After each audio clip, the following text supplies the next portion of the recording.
అంతకుముందు మీ అందరూ తెలుసు, అంతకుముందు జరిగిన బై ఎలక్షన్లో దాదాపు నాకు తెలిసి 17 మందో 18 మందో కాంగ్రెస్ నుంచి రాజీనామా చేసి వైకాపా తరఫున పోటీ చేసిన అభ్యర్థులు భారీ మెజార్టీలతో గెలిచారు. అది 2012లోనో 14లోనో నాకు గుర్తులేదు, సరిగ్గా 12లో నాకు గుర్తులేదు. అప్పుడు అందరూ అన్నారు నన్ను, ఎందుకు నువ్వు ఈ డబ్బులు వేస్ట్ చేసుకుంటున్నావు, నువ్వు టైం వేస్ట్ చేసుకుంటున్నావు, ఈ పార్టీ గెలిచేది లేదు, ఏమీ లేదు, ఈ చంద్రబాబును కూడా ఎందుకు నమ్ముతామని చెప్పి మా సొంత సామాజిక వర్గం వాళ్ళే ఆ రోజు నన్ను మందలించారు. సరే, మరి ఒక లక్ష్యంతో నేను దిగాను, ఆయన గెలిపించుకోవడమే నా లక్ష్యం. కాబట్టి ఏమైనా పర్లేదు, నేను ఇట్లాగే ముందుకు సాగుతానని చెప్పి ముందుకు సాగితే కార్పొరేషన్ గెలిచాం, జెడ్పీటీసీలు గెలిచాం, ఎంపీపీలు గెలిచాం, పంచాయతీలు గెలిచాం, తర్వాత జనరల్ ఎలక్షన్లో కూడా గెలిచాం. అప్పుడు శ్రీనివాస్ గారు బీజేపీ అభ్యర్థిగా మా అలయన్స్లో ఉన్నారు. అన్నీ గెలిచాం, జిల్లాలో అంతా నాదే భావిస్తా. అప్పుడు ఖర్చు పెట్టిన ప్రతి రూపాయి నేను ఖర్చు పెట్టింది. తదనంతర పరిణామాలు కూడా తెలుసు. అన్నీ అయిపోయిన తర్వాత నాకు టికెట్ ఇవ్వనని చెప్పి ఆ రోజు ఇంకా ఆన్లైన్లో 5 పెట్టారు ఆ రోజున రేస్లో. సరే, ఏదైతే అదైందని చెప్పి నేను కూడా ముందుకెళ్తే ప్రజా ఆగ్రహం ముందు అక్క మళ్ళీ నాకు సీట్ ఇచ్చారు ఆ రోజు, అంత లొల్లి చేసిన తర్వాత కూడా. అట్లాగే ఆ తర్వాత మరి ఏ రోజు కూడా ఒక ఎంపీగా మరి అక్రమ సంపాదన ఇంకోటి ఆశపడకుండా నిజాయితీగా పార్టీ కోసం, ప్రాంతం కోసం, ప్రజల కోసం కష్టపడ్డా. ఆ ప్రాసెస్లో మీ అందరికీ కూడా తెలుసు, ఆస్తులు అమ్ముకున్నా, వ్యాపారాలు మానుకున్నా. ఇవాళ నేను అమ్ముకున్న ఆస్తుల విలువ హైదరాబాద్లో 2,000 కోట్లు, అక్షరాలు 2,000 కోట్లు. నేను అమ్ముకున్న ఆస్తులు మీకు కావాలంటే నా 14 యాక్షన్ అఫిడవిట్ తీసి వాళ్ళకి చూస్తే నా ఆస్తులు ఇవాళ వాల్యూ 2,000 కోట్లు ఉంటుంది. అట్లా వ్యాపారం కాకుండా కొన్ని విషయాల్లో ఆయన నా పట్ల ప్రదర్శించినటువంటి తీరులో వ్యాపారం కూడా ఆపుకోవాల్సి వచ్చింది. ఆ రోజు కూడా నేనేం బాధపడలా, వాట్ నెక్స్ట్ అనుకుని ముందుకెళ్ళాను. సరే, 19 లక్షలు మళ్ళీ గెలిచాను. ఇక్కడ లోకేష్ గారు మంగళగిరిలో ఓడిపోతే నేను విజయవాడలో ఎంపీగా నేను గెలిచాను. మరి ఆయన పార్టీ ఇన్ఫ్రాస్ట్రక్చర్ అంతా ఇచ్చారు, రిసోర్సెస్ అన్నీ ఇచ్చారు. అట్లాగే పార్టీ యంత్రాంగం మొత్తం ఆయన కోసం కృషి చేసిన ఆయన ఓడిపోయారు. అట్ ది సేమ్ టైం నేను ఎప్పుడు కూడా చంద్రబాబు నాయుడు గారి రూపాయి తీసుకోలేదు, నేను గెలిచాను ఎంపీగా. ఆ తర్వాత చాలా పరిణామాలు మీరు చూశారు. అనేక రకాలైన ఆయన మనుషులను పెట్టి నన్ను అవమానపరచడం జరిగింది. అట్లాగే ఫైనల్గా వచ్చేబడి కార్పొరేషన్ ఎలక్షన్లో సీటు, మేయర్ సీటు లేడీ అయినప్పుడు నేను జనరల్గా ఢిల్లీలో ఉన్నాను. ఫోన్ చేసి కార్పొరేషన్ ఎలక్షన్స్ ఏం చేస్తామని అడిగారు నన్ను చంద్రబాబు నాయుడు గారు. ఏం లేదు సార్, నేనేం ఆలోచించలేదు, ఇన్ఛార్జ్లు ఉన్నారు కదా వాళ్ళు చూసుకుంటారంటే, కాదు మేయర్ అభ్యర్థి ఎవరిని పెడుతున్నారు అంటే నాకు తెలియదు సార్ అన్నా. ఇదే మాటలు మీకు చెప్తున్నా, నేను ఒకటి కూడా కోల్పోవట్లేదు. ఆ రోజు అన్నాడు, బోండమ్మ గారి వైఫ్ని పెడుతున్నారని నిజమేనా అని నన్ను అడిగారు ఆయన ఫోన్లో క్వశ్చన్. నేను వాళ్ళ వరకు ఎవరికి చెప్పలా నిజం, నాకు తెలియదండి అన్న. లేదు అది జరిగితే చాలా ప్రమాదకరం, నువ్వు ముందు మీ కుటుంబంలో మీ కూతుర్లో ఉన్న పెట్టు అంటే, లేదంటే వాళ్ళు ఈ ఆలోచన లేదు, వాళ్ళకి రాజకీయంలోకి వచ్చేది ఆలోచన లేదంటే, కాదని చెప్పి 3 రోజులు నన్ను ఆయన ఇబ్బంది పెట్టారు, ఆయన బలవంత పెట్టారు, ఇబ్బంది కాదు. సరే, అప్పుడు టాటా ట్రస్ట్లో పనిచేస్తున్న శ్వేత అని మాట్లాడితే నాకు ఇంట్రెస్ట్ లేదు డాడీ, నాకు సోషల్ సెక్టర్ నుంచి చాలా ఇంట్రెస్ట్గా ఉన్నానంటే ఇట్లా చెప్పారమ్మా చంద్రబాబు గారు. సరే, మరి పార్టీ కోసం చేయాల్సి వస్తుందా మనం చేద్దామంటే 3 రోజులు విముఖత తర్వాత అక్కడ రాజీనామా చేసి వచ్చి ఇక్కడ ఆవిడ నుంచోవడం జరిగింది. తర్వాత మళ్ళీ ఏం జరిగిందో మీకు అందరూ తెలుసు. అట్లా మళ్ళీ అదే మనుషులతో ప్రెస్ మీట్ పెట్టించి ఎలక్షన్ 2-3 రోజుల ముందు నన్ను ఒక వ్యక్తితో ప్రెస్ మీట్లో పబ్లిక్గా ఆ ఎంపీ కేసుని అని చెప్తూ కొట్టిస్తానని చెప్పి మాట్లాడించారు చంద్రబాబు నాయుడు గారు.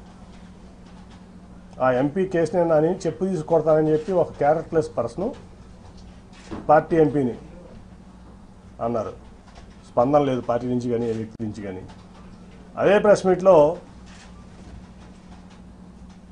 ఒక పాలిట్ బ్యూరో సభ్యుడు గొట్టంగాడి ఎంపీ అన్నాడు, అయినా స్పందన లేదు. 50 మంది కార్పొరేటర్లు 44 మంది పోటీ చేస్తే 50 మంది ఓడిపోయారు. సరే, గెలిచేవాళ్ళు ఓడిపోయేవాళ్ళు అది తర్వాత సంగతి. వీళ్ళ ప్రెస్ మీట్ వల్ల పార్టీ చల్లా చెదురైపోయింది. ఆ నెక్స్ట్ 2 రోజుల తర్వాత వచ్చిన చంద్రబాబు నాయుడు ప్రచారానికి, నువ్వు రావద్దు నాతో పాటు ప్రచారానికి, నువ్వు వస్తే వాళ్ళిద్దరూ రానంటున్నారు నాతో పాటు అని సార్ ఓకే సార్ మీరు వెళ్ళండి చెప్పి పంపించడం జరిగింది.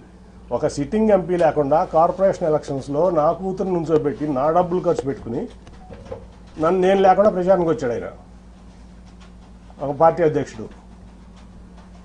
అట్లాగే అంతకుముందు మీకు అసలు యాక్చువల్గా చెప్పాల్సింది ఏంటంటే, రాబిన్ శర్మ టీము నేను నెట్టనారాయణ గారు కూర్చుంటే వచ్చి, సార్ మన పార్టీకి 5 సీట్ల కంటే ఎక్కువ రావట్లేదు ఎలక్షన్లో, దీనికి అసలు మరి ఏం చేస్తారో తెలియదు అంటే, నువ్వు ఆ రిపోర్ట్ ఎక్కడ బయట పెట్టమాక, మీరు నెట్టనారాయణ గారు సాక్ష్యం దీనికి, నువ్వు ఆ రిపోర్ట్ ఎక్కడ బయట పెట్టమాక, నేను చూసుకుంటాను. ఆల్రెడీ రంగంలో ఉన్నారు 64 మంది, నీరు గారిపోతారు, చాలా ఇబ్బంది పడతారు, సెల్ఫ్ కాన్ఫిడెన్స్ కోల్పోతారు, అసలు ఎక్కడ బయట పెట్టమాక నేను చూసుకుంటానని చెప్పి నేను ఫండ్ చేసి, ఏ ఒక్క రూపాయి పార్టీ కానీ ఆడి ఇన్ఛార్జ్ కానీ ఒక్క రూపాయి ఇవ్వాలి ఒక క్యాండిడేట్కి, మొత్తం నేను ఫండ్ చేసి నేను నుంచోబెట్టి నేను గెలిపిస్తే వీళ్ళు మొత్తం చెడగొట్టారు.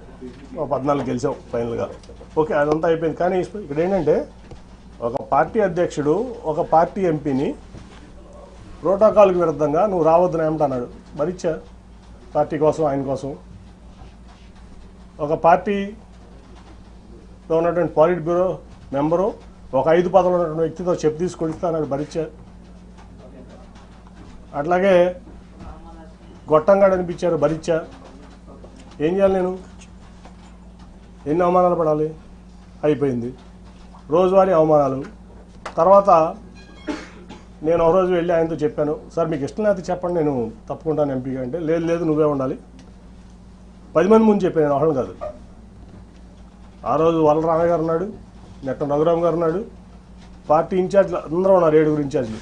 ఆ రోజే నేను ఆయన చెప్పా, సార్ ఎవరన్నా పెట్టుకోండి నేను తప్పుకుంటున్నాను అంటే, ఆయన చెప్పిన మాట ఏంటంటే, అందరి ముందు, నేను ఇది ఎసెన్స్ కాదు కాదు నువ్వే ఉండాలి, ఈ మాట బయటికి ఎక్కడ అనొద్దు, నువ్వు మీరు కూడా ఎక్కడ అనొద్దు ఎవరో అన్నారు.